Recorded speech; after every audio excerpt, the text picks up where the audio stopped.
তারা এখনো হয়নি, এটা একটু দেখে নিচ্ছি।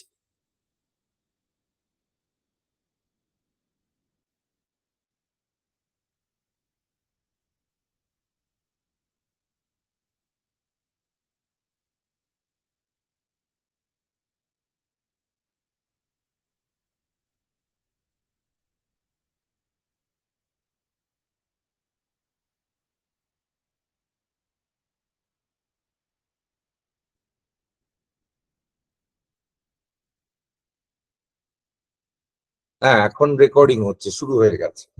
আচ্ছা, আমরা যেমন সম্পর্কে একটা কথা বললাম, যে এটা কান্টের ব্যাকগ্রাউন্ড বলা হলো, ওই সময় ইউরোপের ইতিহাস কি ছিল এবং কান্ট এই যে ক্রিটিক অফ পিওর রিজন লিখছেন, সেটা কেন লিখছেন, তার পিছনে, এবং পরে ক্রিটিক অফ মানে practical reason, critique of judgement লিখবেন, এই তিনটে ক্রিটিক লিখবেন, এটাকে কান্টের ক্রিটিক্যাল পিরিয়ড বলা হয়। ক্রিটিক্যাল পিরিয়ডের আগেও তার কিছু লেখা ছিল, সেগুলো একটু অন্য ধরনের লেখা, এত সিস্টেমেটিক লেখা নয়। এই সিস্টেমেটিক লেখাটা কান্ট কেন লিখছেন, হ্যাঁ, তার একটা হালকা আভাস পাওয়া যাবে। আমরা বলেছিলাম তিনি মানে রিপাবলিকের সপক্ষে ছিলেন। তিনি যখন কাজ করছেন তখন ফ্রান্সের থার্ড রিপাবলিক।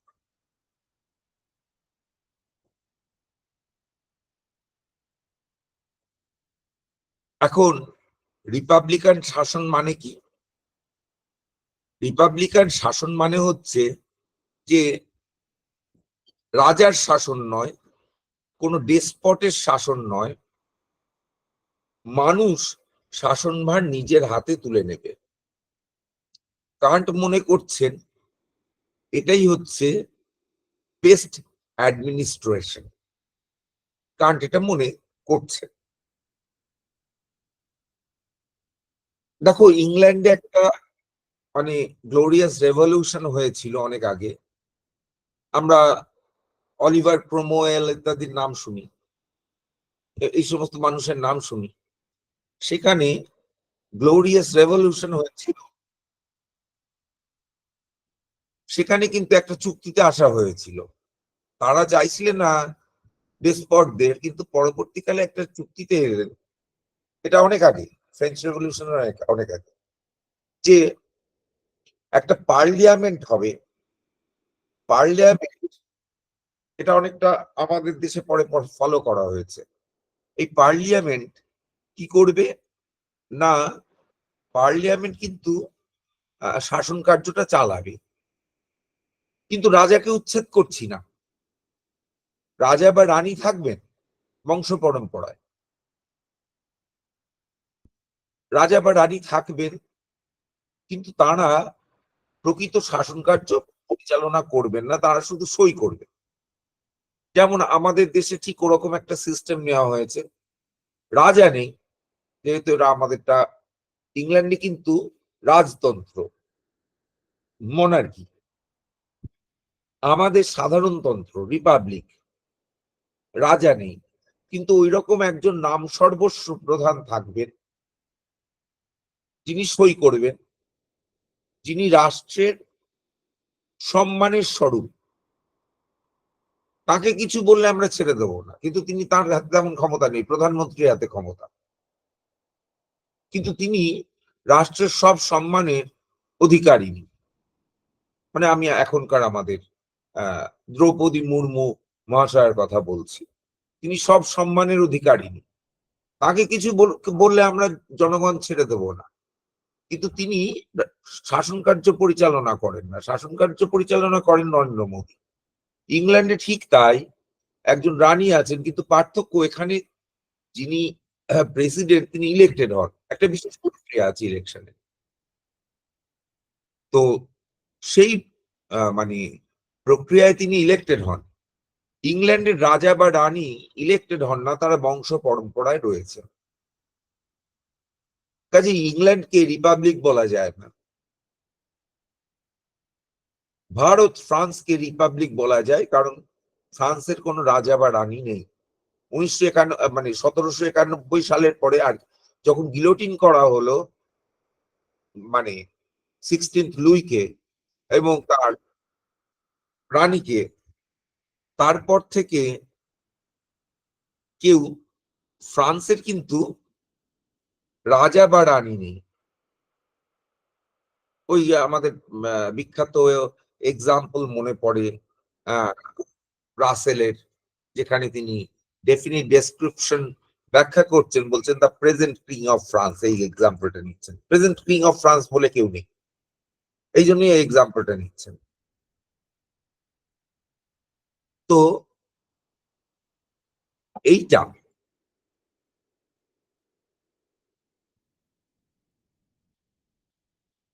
ফ্রান্স তখন একটা ডেমোক্রেসি চাইছিল।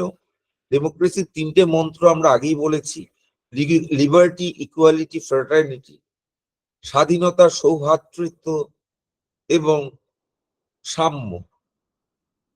এইটি 3টে মন্ত্র ছিল ডেমোক্রেসি, এবং সারা বিশ্বে সেই মন্ত্রটাই রয়ে গেল। এবং খেয়াল করতে হবে, কমিউনিজম নিয়ে রাশিয়ান পিকচারটা আমরা পাই, কিন্তু ফ্রেঞ্চ পিকচারটা আমরা পাই না। রাশিয়ান পিকচারটা হচ্ছে রাশিয়া অনেক লড়ালড়ি করেছে, রাশিয়া চীন অনেক লড়ালড়ি করেছে কমিউনিজমের জন্য, কিন্তু অনেকেই জানেন না যে কমিউনিজম প্রথম প্রতিষ্ঠিত হয়েছিল প্যারিসে, প্যারি কমিউন। প্যারি কমিউন 71 দিন ছিল, সেটা এক্সিস্ট করেছিল, পরে সেটা ভেঙে দেওয়া হয়েছিল, সেটা অন্য কথা। আর এই যে আমরা লেফট আর রাইট বলি, লেফট উইং রাইট উইং, এই কথাটাও কিন্তু ফ্রেঞ্চ রেভলিউশন থেকে এসছে। ওই সময় ফ্রান্সের সময় যে সময় কান্ট জার্মানিতে বসে, অস্ট্রিয়ায় বসে কাজ করছে, সেখানে লেফট উইং রাইট উইং এই শব্দগুলো এলো, এই কথাগুলো এলো কোথা থেকে? লেফট ও রাইট আসলে ফ্রেঞ্চ পার্লিয়ামেন্টে যারা বিপ্লববাদী তারা বাঁ দিকে বসতো, যারা কনজারভেটিভ তারা ডান দিকে বসতো। এর থেকেই কথাটা এসছে লেফট অ্যান্ড রাইট। যারা বাঁ দিকে বসে আর যারা ডান দিকে বসে, আদারওয়াইজ এই কথাটা আমাদের দেশে কোনো মানে হয় না, left and right. K left K right? Left মানে কি আর রাইট মানে? কথাটা এসছে ওইখান থেকে, ওইখান থেকে মানেটা ধরতে হবে। ফিরে আসি ইতিহাসের কথা ছেড়ে। গিলোটিন হয়ে গেল, ফ্রান্সের রিপাবলিক প্রতিষ্ঠিত হলো। রোবস্পিয়ার তখন প্রচন্ড দুর্দণ্ড, মাদাম ব্রিউরো দুর্দণ্ড প্রতাপশালী লিডার, তারা সামান্যতম সংশয়ে যে কোনো ব্যক্তিকে গিলোটিনে চড়াতে পারেন। রোবস্পিয়ার এমন মাদাম ব্রিউরোকে গিলোটিনে চড়ালেন, যখন চড়াচ্ছেন তখন তিনি বলছেন, রোবস্পিয়ার তুমি আমার পিছনে আসছো, সে মহিলা বলছেন। এবং সত্যি রোবস্পিয়ারের পরে গিলোটিন হয়েছিল। সেই ইতিহাস যা, ফ্রেঞ্চ রেভলিউশন আমি বলতে বসিনি। আমি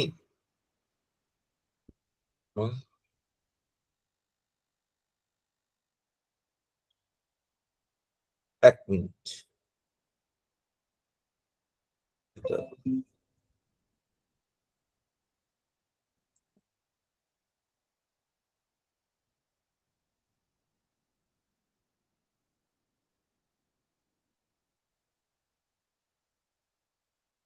হ্যাঁ, তো এরা এটা করলেন, এবং যারা বুদ্ধিমান মানুষ তারা এটা দেখছেন, তারা ঘরে বসে কাজ করছেন, দেখছেন। তাদের মধ্যে একজন হচ্ছেন অবশ্যই কান্ট। এটা দেখছেন, তিনি তার মত তৈরি করছেন। তিনি বলছেন এই বিষয়ে সলিউশন কি, এই কনফিউশনের সলিউশনটা কি? এই কনফিউশনের সলিউশন হচ্ছে যে আমরা রিজন দিয়ে চলবো। উনি একটা প্রবন্ধ লিখেছিলেন এনলাইটেনমেন্ট বলে। এনলাইটেনমেন্টটা আসলে তাহলে কি দাঁড়ালো? এত ডিস্ট্রাকশন এটা, সেটাই সমস্যা। হ্যাঁ, এনলাইটেনমেন্টটা তাহলে কি দাঁড়ালো? হ্যালো স্যার, হ্যাঁ, বলছি স্যার আপনি একাই হোস্ট আছেন তো বলে সমস্যাটা হচ্ছে, আপনাকে সবগুলো অ্যাক্টিভ করতে হচ্ছে। আসলে তো আমি আপনি ক্লাস, বলছি স্যার আপনি ক্লাস শুরুর সময় যদি 3-4 জনকে হোস্ট করে দেন তাহলে কিভাবে সমস্যা হবে না স্যার। ফেসবুকে লেখো, আমি তাহলে পরের লেকচারের আগে করে দেবো। আমি না জানি না কিভাবে করতে হয়। ওইটা কিভাবে করতে হয় কেউ যদি বলে দেন একটু, হ্যাঁ, কোহোস্ট আমি কিভাবে হতে হয়? হ্যাঁ মানে কোহোস্ট কিভাবে করতে হয় আমি করে দিতে পারি। এটা তো একটা আচ্ছা স্যার, এখানে চলছে না, এটা তো অনুশীলন সমিতির সভা চলছে না যে ব্রিটিশকে মারবো আমাদের ধরে নেবে, তো এখন কোহোস্ট তো আমি করেই দিতে পারি, কিন্তু আমাকে তো জানতে হবে যে কিভাবে করতে হয়। যাই হোক, আজকের লেকচারটা চল।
ওহো, সরি সরি, এটা হয়ে গেছে।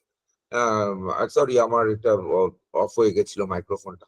হ্যাঁ, আবার ফিরে বলি যে যখন এই কান্ট কথা বলছেন তিনি এনলাইটেনমেন্টের কথা বলছেন, এবং এই যে এনলাইটেনমেন্টের কথা বলছেন, এই এনলাইটেনমেন্টের আমরা আগেও বলেছি পড়ে আছেন একজন ইউনিভার্সাল ম্যান, যে ম্যান কোনো পার্টিকুলার ম্যান নয়। এবং এর থেকে আরো এক দূর এক কদম দূর গিয়ে ফেমিনিস্টরা বলেন যে দেখো, এখানে যখন ম্যানের কথা বলা হলো, when they talked about men, they meant men, যে তারা পুরুষের কথাই বলছে, তারা পুরুষের কথাই বলছেন, এবং তারা নারীর কথা বলছেন না। নারীরা এখানে বাদ গেলেন। সত্যি করে ইউরোপে নারীরা কবে ভোটের অধিকার পেয়েছিলেন তোমরা একটু ভেবে দেখো, বিভিন্ন দেশে কবে ভোটের অধিকার পেয়েছিল। কিন্তু যখন ফ্রেঞ্চ রেভলিউশন হচ্ছে তখন কিন্তু সবাই একসাথে লড়ছেন, নারী পুরুষ সবাই একসাথে লড়ছেন। তো এখন যখন বলা হলো ইউনিভার্সাল ম্যান, তখন নারীর কথাটা বাদ চলে গেল। এটা একটা বড় জায়গা, বড় দুঃখের জায়গা, একটা ব্যথার জায়গা, বিশেষ করে যারা ফেমিনিস্ট তাদের। আচ্ছা, এইবারে Kant critique of pure reason লিখতে বসলেন কেন? বললেন যে দেখো, যেটা আমার কাছে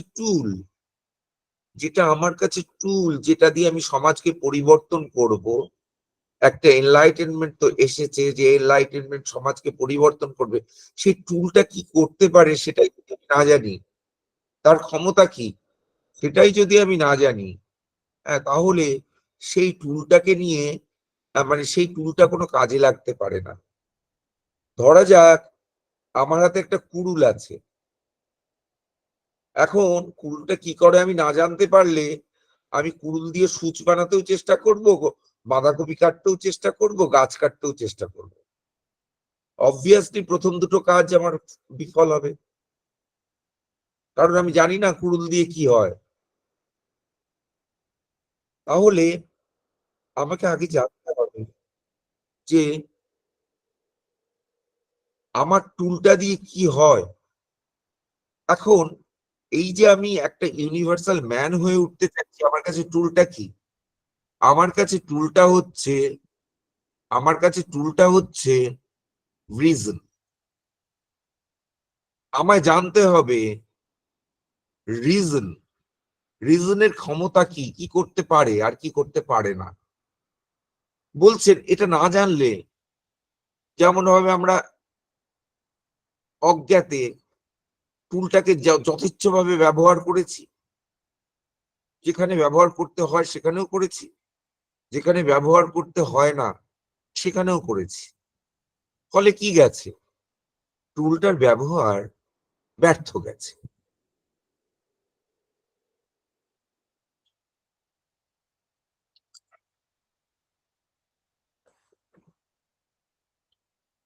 ওইভাবে টুলকে ব্যবহার করা যায় না। টুলকে ব্যবহার করতে গেলে আগে জানতে হবে তার ব্যবহারের পরিসর কি। আমার কাছে টুল হচ্ছে রিজন, তাহলে আমায় জানতে হবে রিজনের ব্যবহারের পরিসর কি, সেটা বিচার করতে হবে। That is critique of pure reason. Pure রিজনের ব্যবহারের পরিসর কি, কতদূর যেতে পারে কতদূর যেতে পারে না, সেটা আমাকে জানতে হবে। এটা প্রথম কাজ। এই কাজ আমি একা প্রথম করছি না,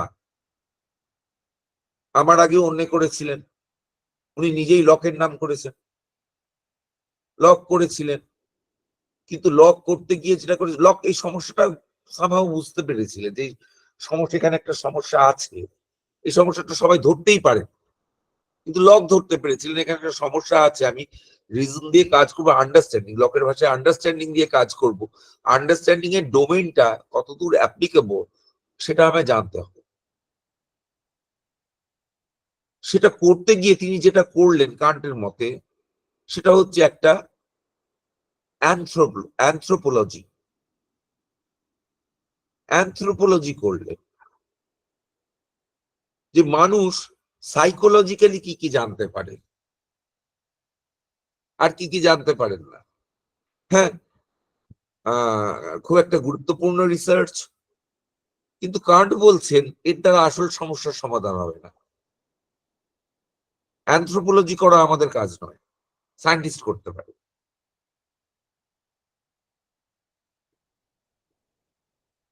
তাহলে রিজন কি করতে পারে? রিজন কি করতে পারে সেটা আমাদের বিচার করতে হবে। এই যে ক্রিটিক কথাটা, বইটার নাম হচ্ছে critique of pure reason. Critique কথাটার মানে হচ্ছে বিচার। আমি বিশুদ্ধ প্রজ্ঞার বিচার করছি। প্রজ্ঞা কথাটা খুব ভালো ট্রান্সলেশন নয় রিজনের, কিন্তু আর যেহেতু কোনো শব্দ নেই, ভালো শব্দ নেই, ওইটা দিয়েই এখন চালিয়ে নেওয়া যাক, কারণ ওর থেকে ভালো শব্দ আর খুঁজে পাচ্ছি না। ক্রিটিক অফ পিওর রিজন, বিশুদ্ধ প্রজ্ঞার বিচার। কে করে বিচার? চার্চ। চার্চের হাতে তো দেওয়া যাবে না, তাহলে কে করে বিচার?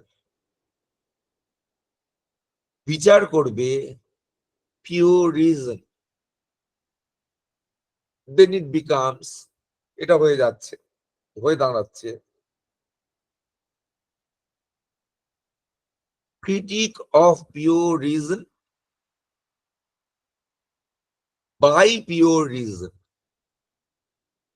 তাহলে এটা এমন একটা ফ্যাকাল্টি, সরি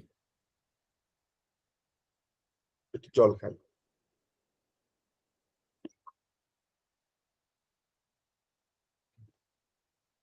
এটা এমন একটা faculty of human mind. Faculty কথার অর্থ হচ্ছে, বাংলা করা খুব মুশকিল, বঙ্কিমচন্দ্র একটা বাংলা করেছেন বৃত্তি। বৃত্তি, আমরা যা করি সেগুলো আমাদের বৃত্তি, ঠিক তেমনি রিজন যা করে সেটা তার বৃত্তি। এটা বঙ্কিমচন্দ্র করেছেন, এবং বঙ্কিমচন্দ্র করার পরেও একটু মানে অস্বস্তি প্রকাশ করেছেন, করে বলেছেন বৃত্তিটা খুব ভালো বাংলা হয় না, কিন্তু তবুও আর যেহেতু কোনো বাংলা নেই কাছাকাছি, করতে হয়। সত্যি করে আমার নিজস্ব একটা থিওরি হচ্ছে যে কোনো দুটো ভাষা, যে কোনো দুটো ভাষা নাও, তার শব্দাবলী নাও, মানে ভোকাবুলারি, শব্দ ভান্ডার নাও, তুমি এমন দুটো কোনো ভাষা পাবে না যে দুটো ভাষার শব্দাবলী সমস্ত ভাবে মিলে যায়, এই শব্দের অর্থ ওই, ওই শব্দের অর্থ ওই, এরকম ভাবে হয় না। এটা অনেকটা একটা ট্রায়াঙ্গেল, একটা সার্কেলকে ম্যাচ করার মতো। তুমি একদিক থেকে ম্যাচ করো, ম্যাচ করে যাবে, ওভারল্যাপ হবে, আর একদিকে যাও, সেখানে অন্য দিকটা ওভারল্যাপ হবে না, অন্য একটা দিকে ওভারল্যাপ হবে। এইভাবে চলে সিস্টেমটা, এইভাবে চলে। কাজেই ওই রকম একটা টোটাল ম্যাচ, যেটা আগেকার দিনের ফিলসফার্স অফ ল্যাঙ্গুয়েজ এক্সপেক্ট করতেন, যে কমেন্সুরেবিলিটি, টোটাল কমেন্সুরেবিলিটি, ট্রান্সলেটেবিলিটি, সেটা হয় বলে আমি বিশ্বাস করি না। যাই হোক, কান্টের ক্ষেত্রেও তাই। আমি কান্টকে পুরোটা বাংলায় বলে দিতে পারবো এত বড় ধৃষ্টতা আমার নেই। কাজেই শব্দগুলোকে একটু বিবেচনা করে চয়ন করতে হবে, কিন্তু কিছু কিছু ক্ষেত্রে সব বা বেশিরভাগ ক্ষেত্রে বুঝতে হবে শব্দগুলো টোটাল ম্যাচ নয়। তুমি ডিকশনারি খুলে দেখলে প্রত্যেকটা শব্দের প্রেক্ষিতে আরেকটা শব্দ বসিয়ে দিতে পারবে, এটা হবে না। একটা ইংরেজি বা জার্মান শব্দের প্রেক্ষিতে আরেকটা বসিয়ে দিতে পারবে, এটা সবসময় তোমার হবে। কাজে এখানে তোমার ট্রান্সলেশনের একটা সমস্যা, যে কোনো, আমি বলি যে এটা যে কোনো ক্ষেত্রে, মানে দুটো ফিলসফিকে, দুটো কালচারকে যখন আমরা ট্রান্সলেট করতে চেষ্টা করি বা কমিউনিকেট করতে চেষ্টা করি, সেখানে এই সমস্যাটা থেকে যায়। এবারে ফিরে আসি, তাহলে কান্টের হলো critique of pure reason by reason, by pure reason.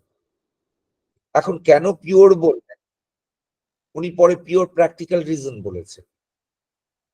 এখানে কেন পিওর রিজন বললেন, পিওর প্র্যাকটিক্যাল রিজন বললেন না? কান্টের মতে প্রথমেই বলি, রিজন একটাই। অনেকগুলো রিজন বলে ফ্যাকাল্টি, একাধিক ফ্যাকাল্টি কান্ট মানেন না। তাহলে কেন এটা এই কথা? ক্রিটিক অফ পিওর রিজন এক জায়গায় বলছেন, একটা জায়গায় বলছেন ক্রিটিক অফ প্র্যাকটিক্যাল রিজন বা পিওর প্র্যাকটিক্যাল রিজন আর এক জায়গায় বলছেন। হ্যাঁ, তো এই ধরনের কথা, রিজনের বিভিন্ন নাম দিচ্ছে, তাহলে কি করে? তিনি বারবার বলছেন রিজন একটাই, কিন্তু তার সঙ্গে তিনি বলছেন রিজনের এমপ্লয়মেন্ট গুলো ডিফারেন্ট। পিওর হিসাবে যখন রিজনের এমপ্লয়মেন্ট হয়, তখন তার একরকমের এমপ্লয়মেন্ট, তার একরকমের ব্যবহার। আর পিওর প্র্যাকটিক্যাল রিজন বলে যখন ব্যবহার করা হয়, তখন আর এক রকম ব্যবহার, ব্যবহারগুলো আলাদা। অ্যাটলিস্ট 4 রকমের ব্যবহার তিনি বলেছেন, এবং তার 4টে নাম দিতে পারলে ভালো হতো, কিন্তু 4টে নাম তিনি দিয়ে যাননি, অ্যাটলিস্ট 3টে নাম দিয়েছেন বা 2টো নাম দিয়েছেন।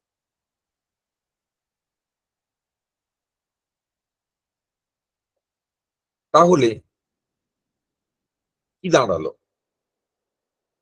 একটাই রিজন বিভিন্ন কাজে ব্যবহৃত হয়, পিওর রিজন, বিভিন্ন কাজে ব্যবহৃত হয়, কখনো পিওর কাজে ব্যবহৃত হয়, মানে কগনিটিভ ফ্যাকাল্টি, সেটা কগনিটিভ ফ্যাকাল্টি হিসেবে কখনো কাজ করে, কখনো সেটা কোনিটিভ ফ্যাকাল্টি হিসাবে কাজ করে। এইভাবে রিজন একাধিক কাজে ব্যবহৃত হয়, কখনো সেটা অ্যাস্থেটিক বা ফিলিং ফ্যাকাল্টি হিসাবে কাজ করে।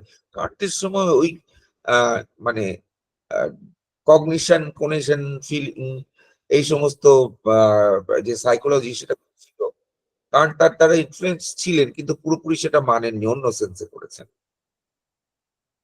কারণ পুরোপুরি ওই সেন্সে যেভাবে মানে জার্মান জার্মান সাইকোলজিস্টরা যেদিকে এগোচ্ছিলেন, কান্ট সেদিকে এগোননি, কান্ট একটু অন্যদিকে এগিয়েছেন। এখন আসা যাক, কান্ট এই যে ফ্যাকাল্টি সাইকোলজি থেকে ইনফ্লুয়েন্সড হলেন, কিন্তু কান্টের কাছে ফ্যাকাল্টি গুলো ওই রকম নয়, সাইকোলজিক্যাল ফ্যাকাল্টি নয়। প্রথম কথা, সাইকোলজিক্যাল ফ্যাকাল্টি নয়, কান্ট সাইকোলজিক্যাল অ্যানালিসিস করছেন না। হিউমও মেন্টাল জিওগ্রাফি খুঁজতে চেষ্টা করেছিলেন, মাইন্ড কি কি করতে পারে দেখি, কিন্তু হিউমের অ্যাপ্রোচটা হচ্ছে সাইকোলজিক্যাল, যেটাকে পরে লজিক্যাল পজিটিভিস্টরা সাইকোলজিজমের একটা তকমা দিয়ে দিয়েছিলেন এবং খুবভাবে সমালোচনা করেছিলেন। কান্ট সাইকোলজিক্যাল অ্যাপ্রোচ নিচ্ছেন না, কান্ট নিচ্ছেন ট্রান্সেন্ডেন্টাল অ্যাপ্রোচ। সঙ্গে সঙ্গে প্রশ্ন হবে মনে, দুটো অ্যাপ্রোচ থেকে আলাদা করলেন, সাইকোলজিক্যাল অ্যাপ্রোচ হিউমের,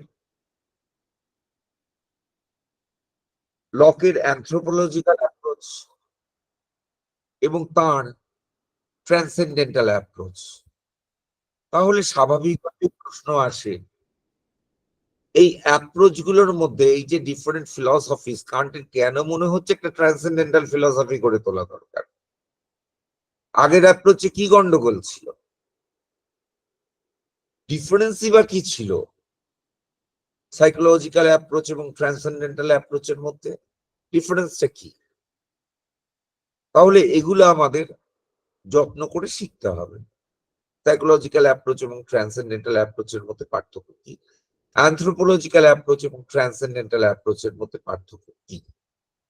একটা পার্থক্য খুব সহজে বলে রাখা যায়, psychological approach and anthropological approach are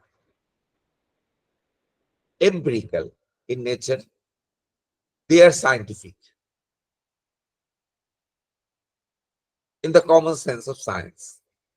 মানে এই অ্যাপ্রোচ গুলো সায়েন্সের যে কমন সেন্স ভিউ, সেই ভিউটাকে ফলো করে, সেই ভিউটাকে অনুসরণ করে এই অ্যাপ্রোচ গুলো গড়ে উঠেছে। এগুলো এম্পিরিক্যাল, মানে অভিজ্ঞতা নির্ভর, অভিজ্ঞতার থেকে আমি একটা সিদ্ধান্ত নিচ্ছি। কিন্তু কান্ট বলছেন না, একদমই নয়। Philosophy is transcendental.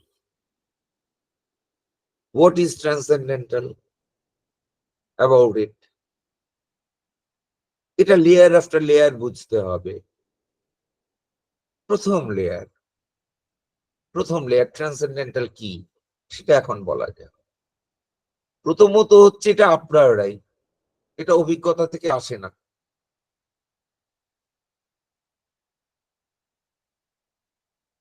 আমি টেবিলের রং সবুজ, এটা অভিজ্ঞতা থেকে জানি, কিন্তু টেবিলটা যে একটা দ্রব্য, এটা অভিজ্ঞতা থেকে জানি না। আমাদের অভিজ্ঞতাতে কোথাও ধরা পড়ে না এটা দ্রব্য।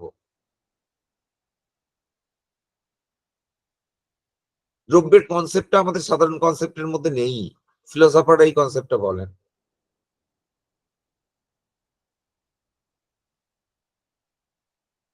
কাউকে জিজ্ঞাসা করো what is substantive in the table, সে মাথা চুলকাবে, বলবে কি বলছো বাবু, তুমি গ্রিক বলছো না হিব্রু বলছো? আর তার ভাষায় তার সাধারণ ভাষায় এই সাবস্টেন্স কথাটা নেই, সে বোঝে টেবিল চেয়ার সব বোঝে, সাবস্টেন্স বোঝে না। কিন্তু কান্ট বলছেন দেখো আমার কাছে কি আসে, আমার কাছে আমার অভিজ্ঞতায় ধরা পড়ে একটা টেবিল, একটা ব্রাউন টেবিল। এবার আমার মন, আমার রিজন বিচার করে এটা আমার কাছে ধরা পড়লো কি করে। এটা একটা ব্যাক ক্যালকুলেশন, ব্যাড নয়, ব্যাক ক্যালকুলেশন। আমি ব্যাকওয়ার্ডে যাই, গিয়ে ভাবি কি মেকানিজম হলে, এর মধ্যে কি মেকানিজম হলে, এখনো অনেকে জয়েন করছে, হ্যাঁ, আমার মনের মধ্যে কি মেকানিজম হলে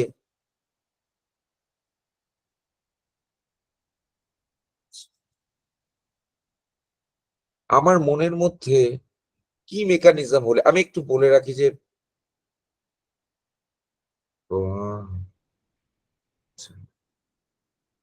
আমি all are welcome in this lecture series. কিন্তু আমি বলি যারা প্রথম 30 মিনিটে, এটা 1 ঘন্টার লেকচার ফলোড বাই আধ ঘন্টার ডিসকাশন, প্রথম 30 মিনিটে জয়েন করতে না পারলে তারা প্লিজ জয়েন করবেন না। এবং তারা আরেকটা তাদের সুযোগ আছে, কারণ এই পুরো লেকচারটা রেকর্ডেড, এবং এই রেকর্ডেড লেকচারের ভার্সনটা ইউটিউবে আপলোড করে দেওয়া হবে, তো সেখানে ফলো করে নিতে পারেন। ইন এনি কেস, আধ ঘন্টা পরে জয়েন করে তো কিছুই পাবেন না। আমার একটু ডিস্ট্রাকশন হয় যে এতজনকে আমি শেষ সময় পর্যন্ত অ্যাডমিট করতে হয়। যাই হোক, ফিরে আসি যে ওই আবার কেটে গেল বলাটা, যে পিওর রিজন, পিওর রিজন তাহলে এখানে কি কাজ করে? আছে এম্পিরিক্যালি আসে, আর কিছু জিনিস আসে যেগুলো এম্পিরিক্যাল নয়। এইখানে আমি থেমে একটুখানি অন্য কথা বলবো। কান্টের কাছে আমাদের জ্ঞানের পরিধি, জ্ঞান চিন্তার পরিধি নয়, জ্ঞানের পরিধি হলো আমাদের সম্ভাব্য অভিজ্ঞতার জগৎ। খুব ইম্পর্টেন্ট কথাগুলো, সম্ভাব্য অভিজ্ঞতার জগৎ জিনিসটা কি? যে আমাদের সম্ভাব্য অভিজ্ঞতার জগৎ মানে আমাদের কিছু অভিজ্ঞতা হয়।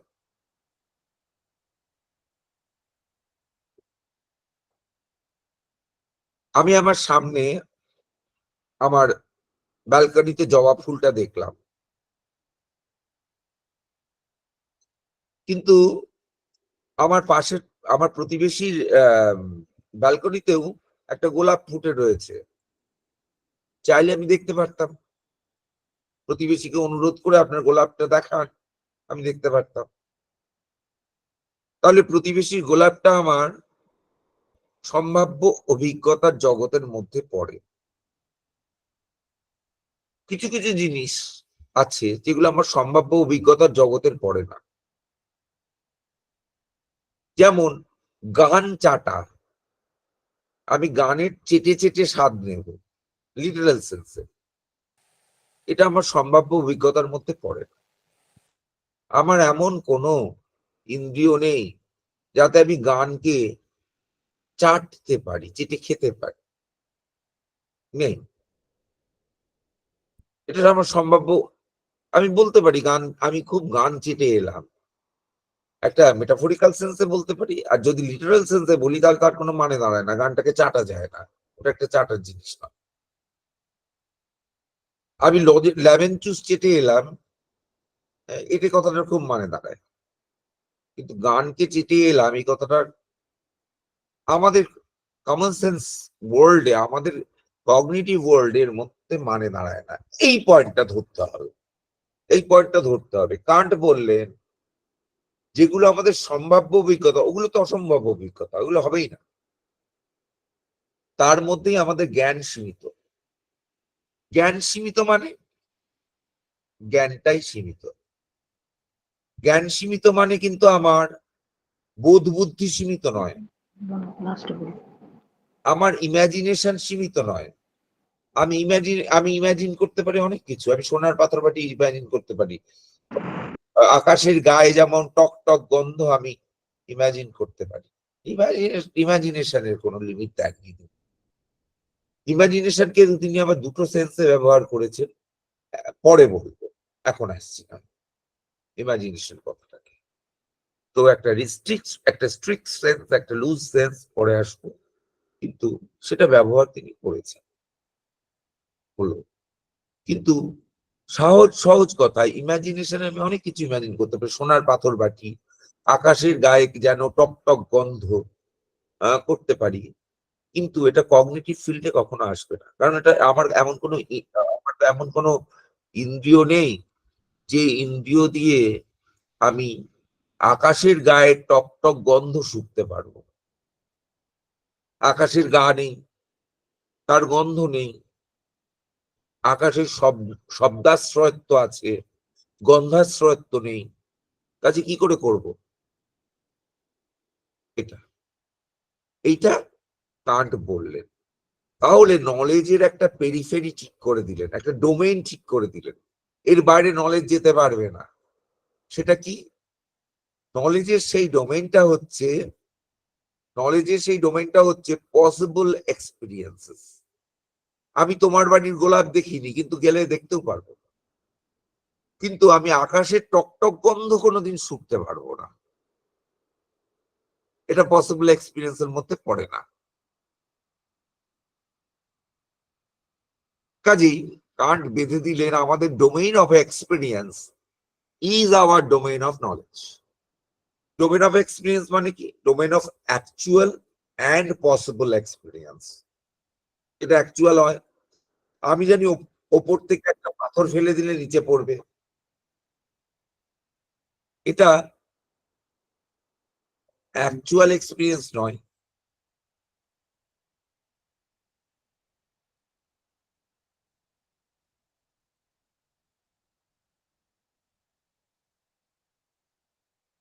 এটা পসিবল এক্সপিরিয়েন্স।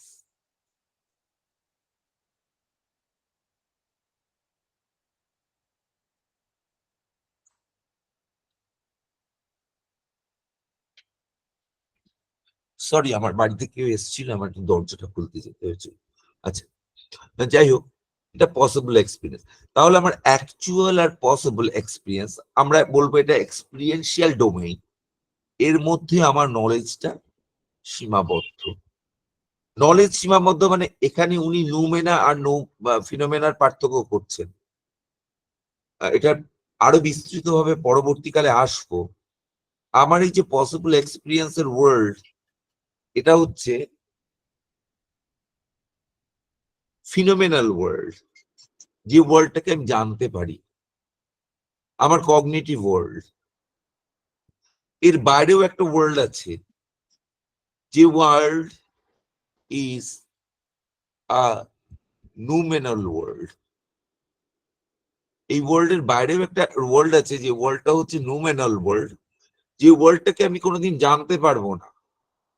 কিন্তু তার মধ্যে আমার কোনো অ্যাক্টিভিটি নেই সেটা কিন্তু নয়। তার ভেতরে আমার সবচেয়ে ইম্পর্টেন্ট অ্যাক্টিভিটি গুলো আছে। যেমন আমার পুরো এথিক্স চলে ওই ওয়ার্ল্ডের ভেতর, ফিনোমেনাল ওয়ার্ল্ডের ভেতর। আমার নুমেনাল ওয়ার্ল্ডের ভেতর আমার কিছু প্রিসাপোজিশনস আছে, আমার কিছু থটস আছে, তাই দিয়ে আমার এথিক্স হয়। কিন্তু কগনিটিভ ওয়ার্ল্ডটা খুব স্ট্রিক্ট। সেই ওয়ার্ল্ডটার মধ্যে বাইরের কিছু ঢুকতে পারে না। এই কথাগুলো আজকে খুব সংক্ষেপে বললাম। কি বললাম আমি একটুখানি সাম আপ করে দিয়ে আমি পরের পয়েন্টে যাচ্ছি। বেশি দূর যাব না, কারণ সময় বেশি নেই। একটা হচ্ছে আমি কি জানতে পারি, তার একটা লিমিট কান্ট এঁকে দিলেন। আমি কতদূর যেতে পারি, কগনিটিভলি কতদূর যেতে পারি। তার একটা লিমিট কান্ট এঁকে দিলেন। আমি এর বাইরে যেতে পারবো না কগনিটিভলি। তাহলে আমার কগনিটিভ ওয়ার্ল্ড এর একটা লিমিট আছে, কিন্তু সেটাকে বলা হয় ফিনোমেনাল ওয়ার্ল্ড। কান্ট বলছেন ফিনোমেনাল ওয়ার্ল্ড এর বাইরেও একটা নুমেনাল ওয়ার্ল্ড আছে। এখন নুমেনাল ওয়ার্ল্ড কে তো কিছুই জানতে পারবো না তার সম্পর্কে। কান্টের কথা হচ্ছে জানতে পারবে না, তার মানে তার সম্পর্কে কিছু বলতে পারবে না, এটার কোনো কারণ নেই। উইটগেনস্টাইন থেকে সরে আসছেন, মানে উইটগেনস্টাইন অনেক পরে। উইটগেনস্টাইন কান্টের বিরুদ্ধে বলবেন যে ওইখানে আমাদের জানার লিমিটটা, ওইখানে ওই লিমিটটা ওই তার বাইরে নেই, ফর মিস্টিসিজম, তার বাইরে মিস্টিসিজম। আবার অনেকটা উইটগেনস্টাইন কান্টের মতকে মেনেও নিচ্ছেন, হ্যাঁ একটা মিস্টিক ওয়ার্ল্ড আছে, ওর বাইরে একটা মিস্টিক ওয়ার্ল্ড আছে, এবং সেইখানে আমরা অনেক কথা বলতে পারি। এবং আমাকে এথিক্স করতে গেলে কান্ট ছিলেন মানে নিউটনের একদম স্ট্রং সাপোর্টার, যে আমার কগনিটিভ ওয়ার্ল্ডটা ডিটারমিনড বাই কজাল ল। এখন যদি তুমি ডিটারমিনিজম মানো, তাহলে তোমার এথিক্স এর কোনো স্কোপ নেই। কান্টের কগনিটিভ, যত পর্যন্ত তিনি এপিস্টেমোলজি করছেন, সেখানে এপিস্টেমোলজির কোনো, সেখানে এথিক্স এর কোনো স্কোপ নেই, সবটা ডিটারমিনড, প্রিডিটারমিনড। কিন্তু নিজেই তিনি বলছেন যে আমি এপিস্টেমোলজিকে একটু বেঁধে দিয়েছি কারণ এথিক্স এর জায়গা করে দেওয়ার জন্য। কোথায় বাঁধলেন ফিনোমেনাতে। এপিস্টেমোলজি ফিনোমেনাতে আটকে যায়, নুমেনাতে তার যাওয়ার কোনো জায়গা নেই। নুমেনাল ওয়ার্ল্ডে তুমি দেখবে যে সেখানে তোমার কতগুলো প্রিসাপোজিশন কাজ করে, সেখানে নলেজ নয়, প্রিসাপোজিশন, সেগুলো নলেজ নয়। তুমি সেগুলোকে কোনোদিন এস্টাবলিশ করতে পারবে না, কোনোদিন জানতে পারবে না। Freedom of will, existence of God, permanence of the self, এগুলো তোমার সেখানে কাজ করে, এগুলো প্রিসাপোজিশন। এগুলো না হলে আবার তোমার প্র্যাকটিক্যাল জীবন চলবে না। ওই শুষ্কং কাষ্টং তুমি এপিস্টেমোলজি করলে, এখন ওই এপিস্টেমোলজি করলে তোমার কিন্তু সেখানে ওই এপিস্টেমোলজিটা করলে তোমার কিন্তু প্র্যাকটিক্যাল জীবন চলবে না। প্র্যাকটিক্যাল জীবনে তুমি কি জানো সেটুকুর উপর ডিপেন্ড করে না, তুমি কি করো, তোমার অ্যাক্টিভিটি, তুমি কি করতে পারো, সেইটার উপর ডিপেন্ড করে প্র্যাকটিক্যাল জীবন। কাজে তুমি যদি ওই একটা স্ট্রং এপিস্টেমোলজি সাপোর্টার হয়ে একটা ওইভাবে কাজ করো যে আমি যেটুকু জানি সেটুকুর ভেতরেই কাজ করব, তোমার প্র্যাকটিক্যাল জীবন চলবে না, তোমার প্র্যাকটিক্যাল ডিসিশন নিতে তুমি পারবে না, কারণ সেগুলো তুমি জানো না। প্র্যাকটিক্যাল ডিসিশন নিতে গেলে তোমায় বিশ্বাস করতে হবে there is freedom of will. একজন জজ সাহেব যদি জাজমেন্ট দেন, তাহলে বিশ্বাস করতে হবে there is freedom of will. জাজ সাহেবেরও ফ্রিডম অফ উইল আছে, যে মানে অ্যাকিউজড, তারও ফ্রিডম অফ উইল আছে, কারণ জাজ সাহেব এর উপরই জাজমেন্ট দিচ্ছেন যে সে অ্যাকিউজড, ফ্রিডম অফ উইল অনুসারে সে একটা কোনো ক্রাইম কমিট করেছে।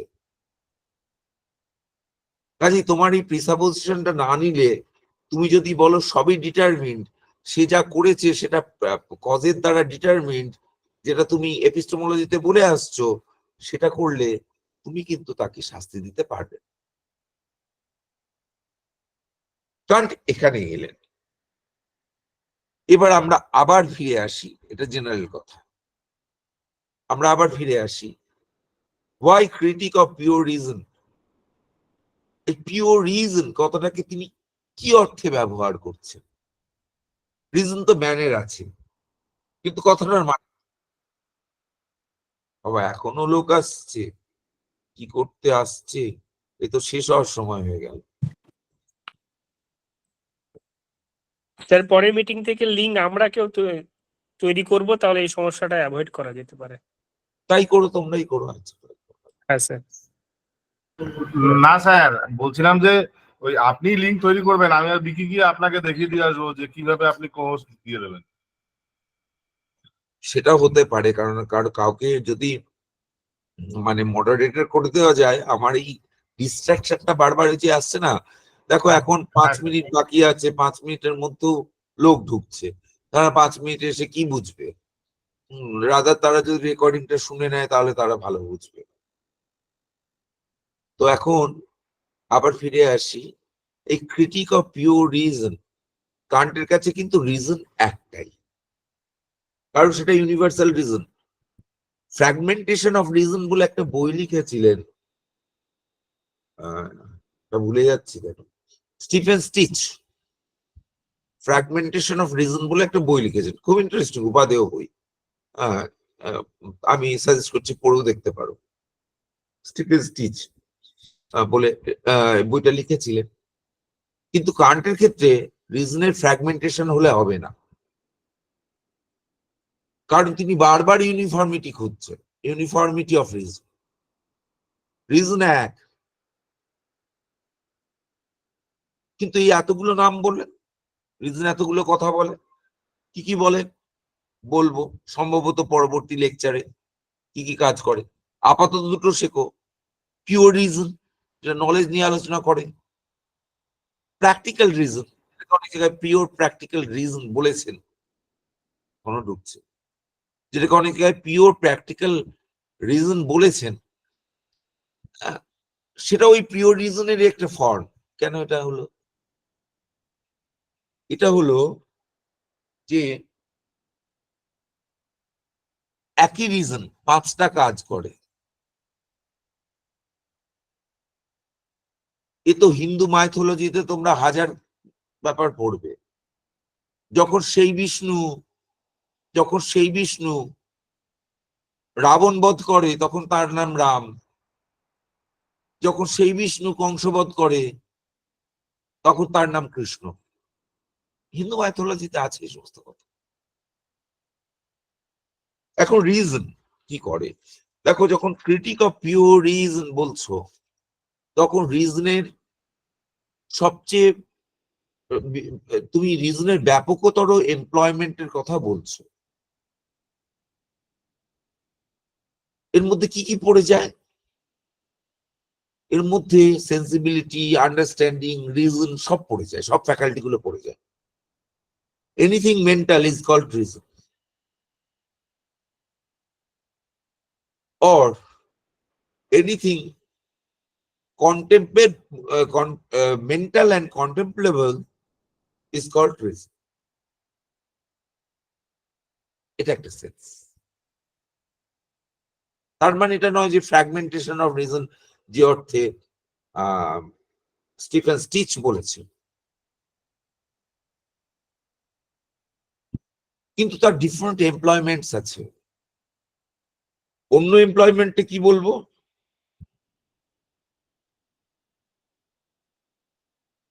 The affective faculty, sorry, just a minute.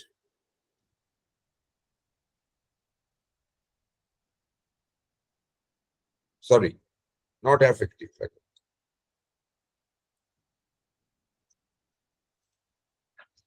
It is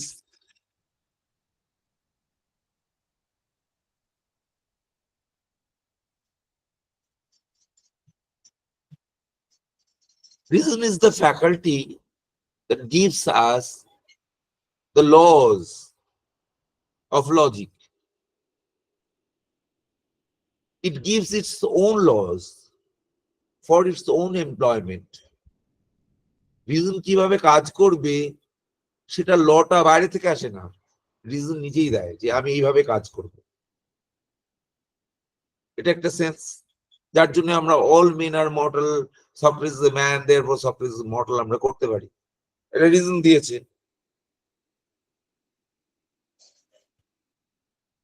Reason tries to maximize its application and tries to reach its fulfillment.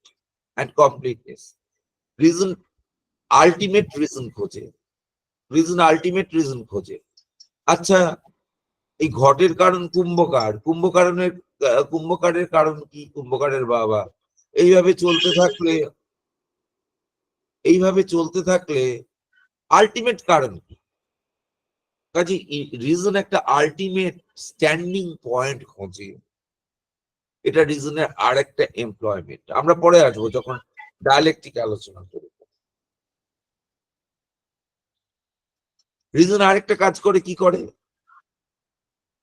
Reason কাজ করে যে ম্যানিফোল্ড যেগুলো আছে আমাদের কাছে, ছড়ানো ছিটানো ডেটা আমাদের সামনে যা আসে, চোখ দিয়ে, কান দিয়ে, নাক দিয়ে, নানা রকম আসে, সেগুলোকে জুড়ে একটা কিছু করে। তুমি সিনেমা দেখতে যাও, সিনেমায় দেখো, কান দিয়ে শোনো, চোখ দিয়ে দেখো, কিন্তু সব মিলিয়ে তুমি একটা জিনিসই দেখো। সেই কাজটা করে রিজন। অ্যাটলিস্ট এই 4টে এমপ্লয়মেন্ট অফ রিজন আছে, 4টে এমপ্লয়মেন্টস অফ রিজন আছে। একটাই রিজন, খেয়াল রাখতে হবে, 4টে রিজন নয়, একটাই রিজন, 4টে এমপ্লয়মেন্টস আছে, 4 রকমের এমপ্লয়মেন্টস আছে। তাই জন্য রিজনের সেই 4 রকমের কাজের জন্য তার 4 রকমের ব্যবহার বলা হয়েছে। আমি এখানে এই কথাটা, এই পয়েন্টটা পরের দিন বলবো, আজকে এখানে শেষ করছি। হয়তো আজকের কথা একটু কঠিন হয়ে গেল, যদি তোমরা আমায় ফিডব্যাক দাও, আমি পরের দিনের লেকচার সেই অনুসারে করব। আমি খুব পেঁচিয়ে কথা বলতে পারি না, আমি যেটা স্টাডি করে যেটা পাই সেটাকে বলতে পারি, কিন্তু খুব ডিফিকাল্ট কথা আমি বলতে পারি না। আমি জানিও না ডিফিকাল্ট কথাগুলো। তোমরা যদি কিছু ফিডব্যাক দাও সেটা আমি অবশ্যই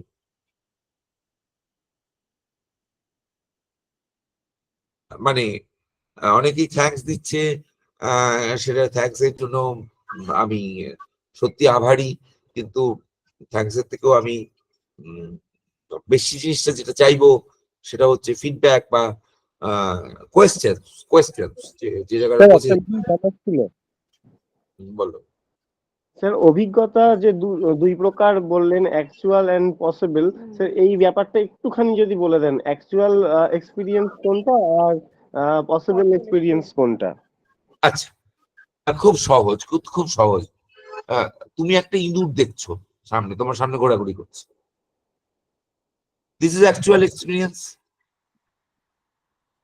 আর পসিবল এক্সপিরিয়েন্স যে তুমি ওখানে একটা হাতিও দেখতে পারতে, দেখছো না, এটা তোমার পসিবল এক্সপিরিয়েন্স। ইম্পসিবল এক্সপিরিয়েন্স তুমি ওখানে গান দেখতে পেতে, মাইন্ড ইট, গান দেখতে পেতে, এটা ইম্পসিবল এক্সপিরিয়েন্স, তাই না? গান তো দেখা যায় না। ঠিক আছে স্যার, এটা ইম্পসিবল এক্সপিরিয়েন্স।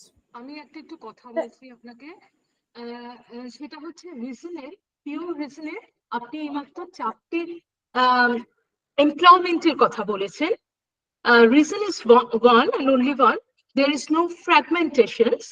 কিন্তু এর 4টে কাজ হচ্ছে পিওর রিজন, যেটা নলেজকে জানাচ্ছে, তাই তো? আর দ্বিতীয় হচ্ছে প্র্যাকটিক্যাল রিজন। এইখানে প্র্যাকটিক্যাল রিজনের কাজটা কি, এটা যদি একটু বলেন এক লাইনে।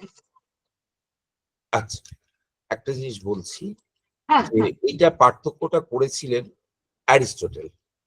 আচ্ছা আচ্ছা, পার্থক্যটা করেছিলেন অ্যারিস্টটল। আমরা এই জায়গাটাকে কিন্তু আলাদা করে ধরতে হবে, এবং এইটা যখন আমরা মানে ক্রিটিক অফ প্র্যাকটিক্যাল রিজন আমি পড়াই বা অন্য কেউ পড়ানো, এবার এটা আমরা একটু প্ল্যান করছি। এটা যখন পড়ানো হবে সেটা তো অবশ্যই ধরা হবে যে ক্রিটিক অফ প্র্যাকটিক্যাল রিজনে কি দাঁড়ায়, যে কেন তিনি, আবার অনেকে বলেছে পিওর প্র্যাকটিক্যাল রিজন, শুধু প্র্যাকটিক্যাল রিজন বলে, ওটা পিওর রিজনেরই পার্ট, পিওর প্র্যাকটিক্যাল রিজন। এখন দেখা যাক অ্যারিস্টটল এটা বলেছে, দেখো all men are mortal, Socrates a man, Socrates is mortal, এই তো অ্যারিস্টটলের লজিক। এখন minor premise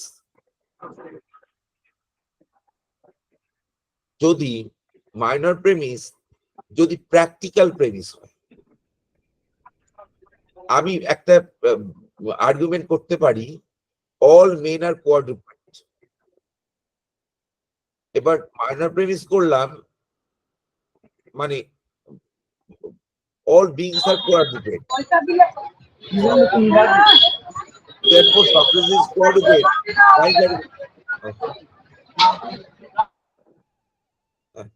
Therefore, it is a valid argument. All men are quadruped. Socrates is a man. Socrates is quadruped. Formally valid argument. কিন্তু Aristotle এক জায়গায় বলছেন যেখানে আমরা যেটা আজকাল আমরা বলি যে ইকোলজিক্যাল ভ্যালিডিটি, ফর্মাল ভ্যালিডিটি একটা জিনিস যেটা কান্টও মেনেছে।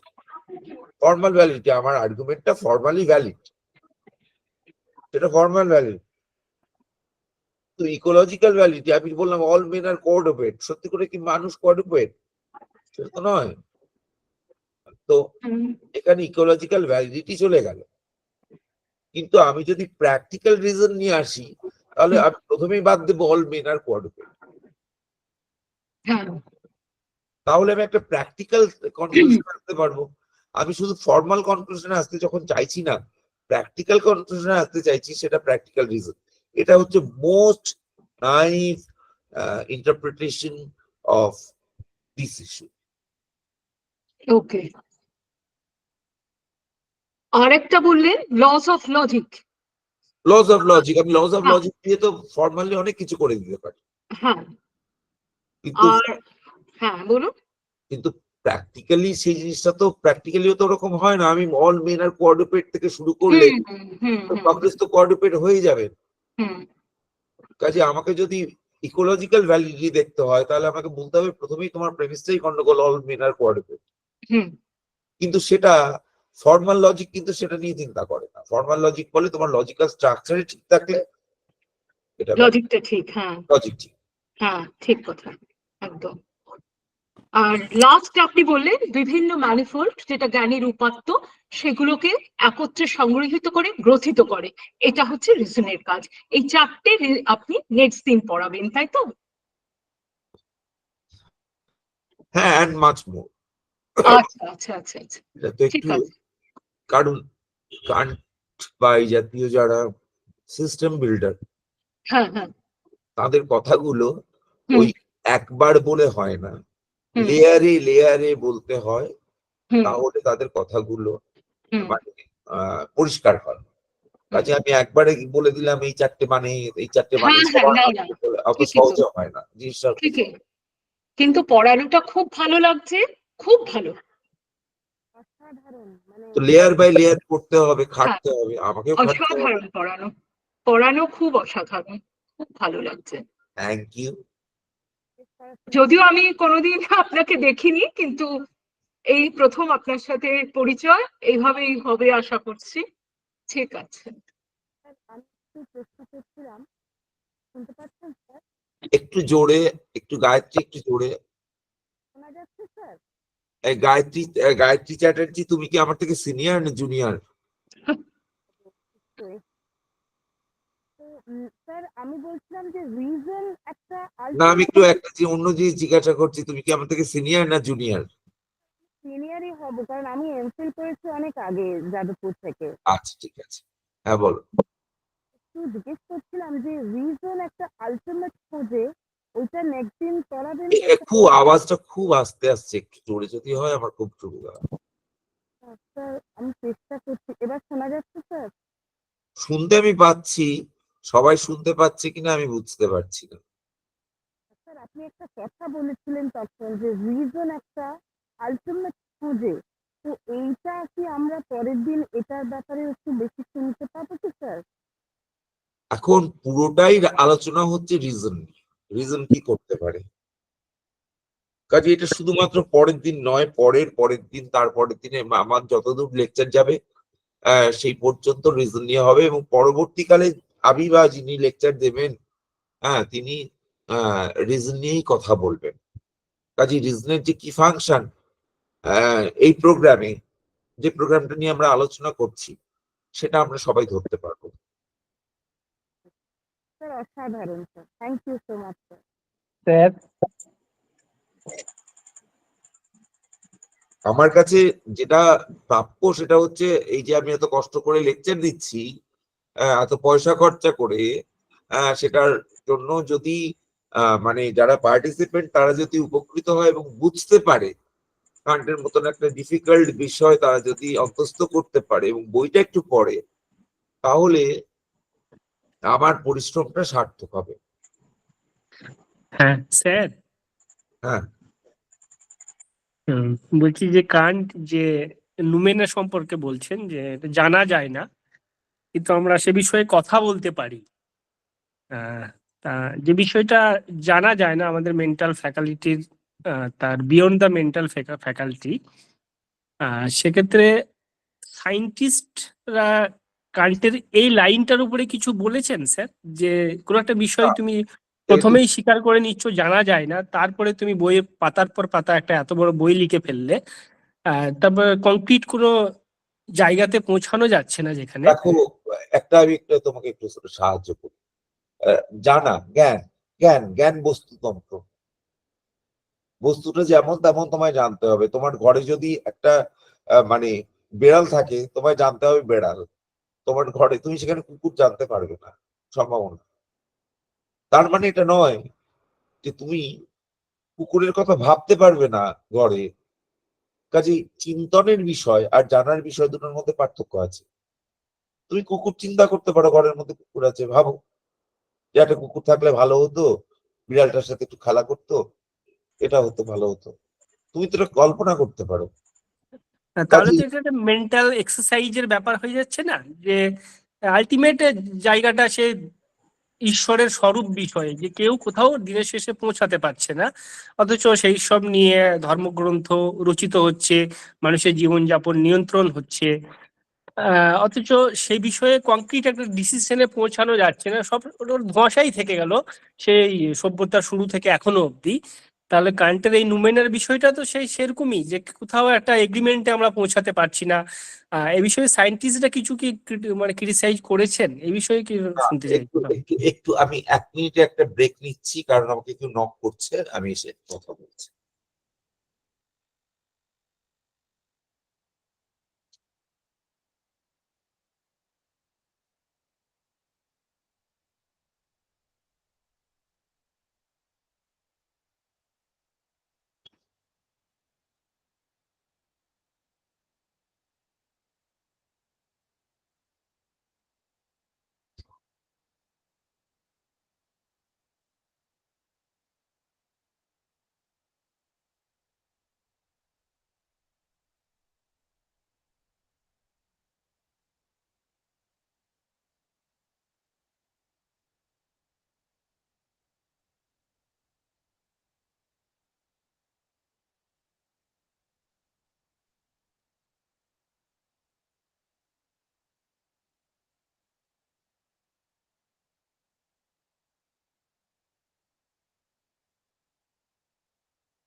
Yes, I am back.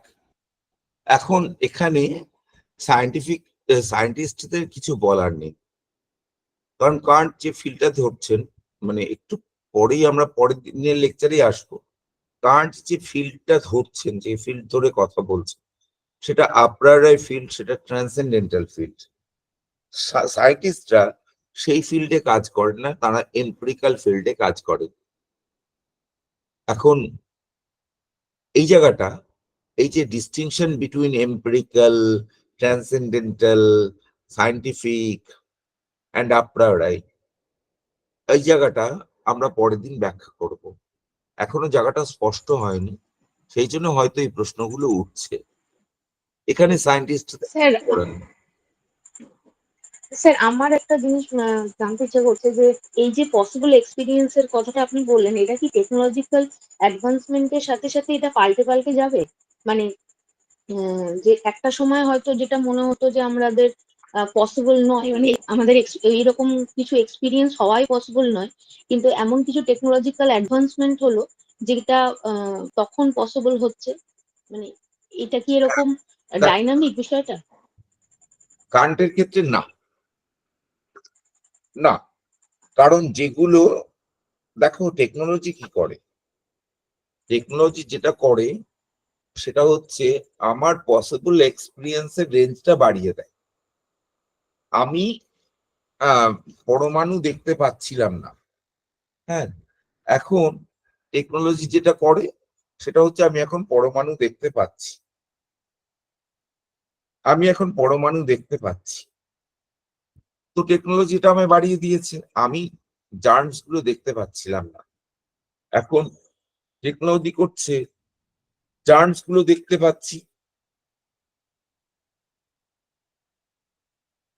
এখন জার্মস গুলো দেখতে পাচ্ছি।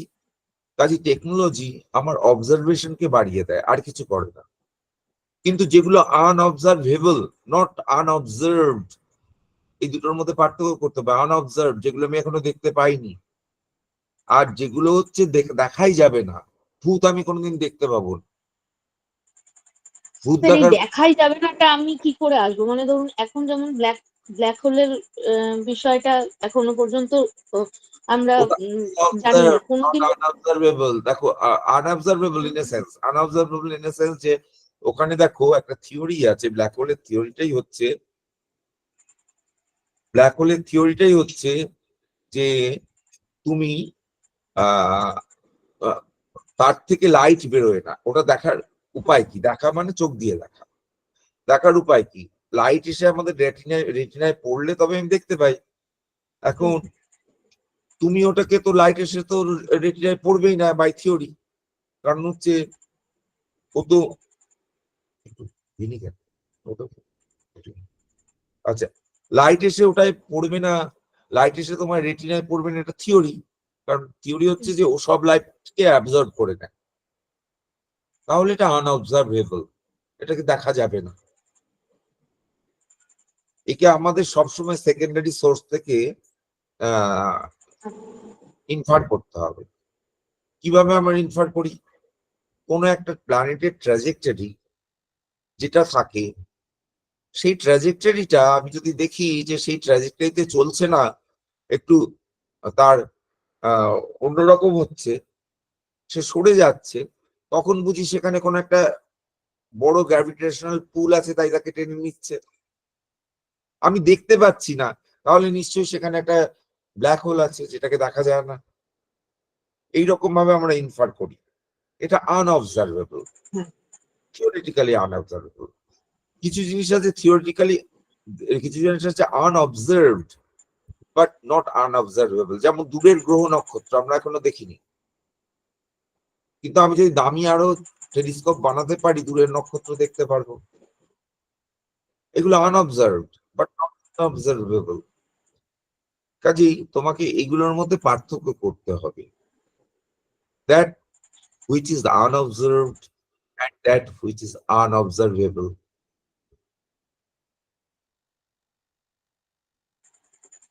স্যার স্যার হ্যাঁ বলো, হ্যালো।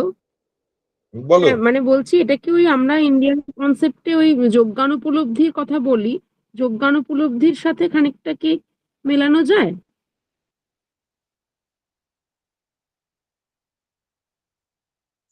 হ্যালো, হ্যাঁ, হ্যাঁ, একদম মেলানো যায়। মানে যোজ্ঞানুপলব্ধি কনসেপ্ট। আচ্ছা, কারণ ঠিক কিছু আছে। কিছু বিষয় আছে যেগুলো তুমি অবজার্ভ করোনি, কিন্তু অবজার্ভ করতে পারো। আর কিছু কিছু বিষয় আছে যেগুলো তুমি অবজার্ভ করোনি এবং অবজার্ভ করতে পারবেও না কোনোদিন। স্যার এটা তো একটা হ্যাঁ কিছু হ্যাঁ, মানে যেটা প্রাকৃতিক কোনোদিনও নিয়ম যেগুলো পারবোই না আন্ডার। সেটা তো নোমেনাল।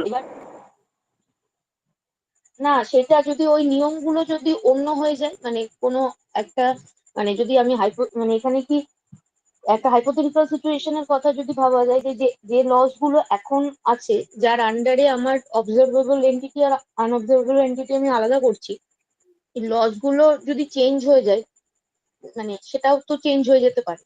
এবার সেই ক্ষেত্রে কি সেটা অ্যাকাউন্টের মানে রাখা দরকার নাকি না সেটা বাদ দিয়ে যে যেটা আমাদের মানে ওরকম হাইপোথেটিক্যাল সিচুয়েশন আমরা নেব না বা চিন্তা করার দরকার।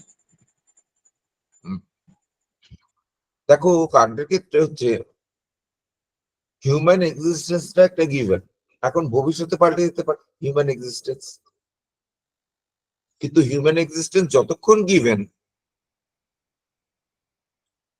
ততক্ষণ তুমি আর কিছু করতে পারবে।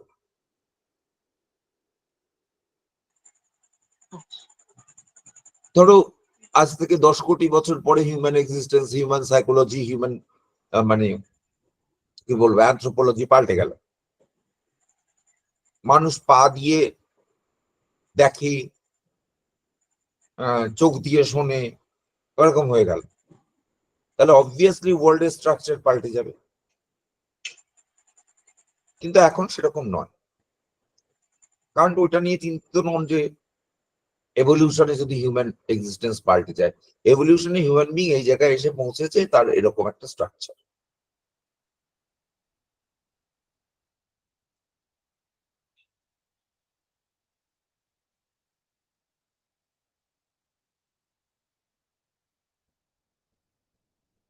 উনি এমনকি নন হিউম্যানদের নিয়েও কথা বলছেন না।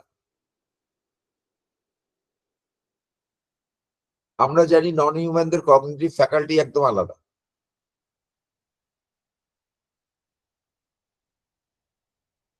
মানে এরা ডলফিনরা সোনার রিফ্লেকশন দেখতে পায়, অর্থাৎ তারা সাউন্ডটাকে দেখতে পায়, আমরা সাউন্ডকে দেখতে পাই না। এই যে আল্ট্রাসোনোগ্রাফি করা হয় সেখানে আসলে কি করা হয়, ডাক্তাররা ওই ডলফিনদের কাছ থেকে নিয়েছেন যে সাউন্ডটাকে আমরা দেখবো, আমরা সাদা চোখে তো সাউন্ডকে দেখতে পাই না। এই ডেভেলপমেন্ট গুলো আসছে, তাতে করে কান্টের যে বক্তব্য সেটা অনেক জায়গায় চ্যালেঞ্জ হতে পারে, কিন্তু আমরা তো আগে কান্টের বক্তব্যটা বুঝবো যে তিনি কি বলতে চাইছে। এমন নয় যে কান্টের বক্তব্য কোথাও চ্যালেঞ্জ হয়নি, কিন্তু তিনি এত একজন মানে সেন্ট্রাল ফিলসফার ওয়েস্টার্ন ওয়ার্ল্ডে, তো তাকে আমাদের তো বুঝতে হবে যে তিনি কি বলতে চাইছেন।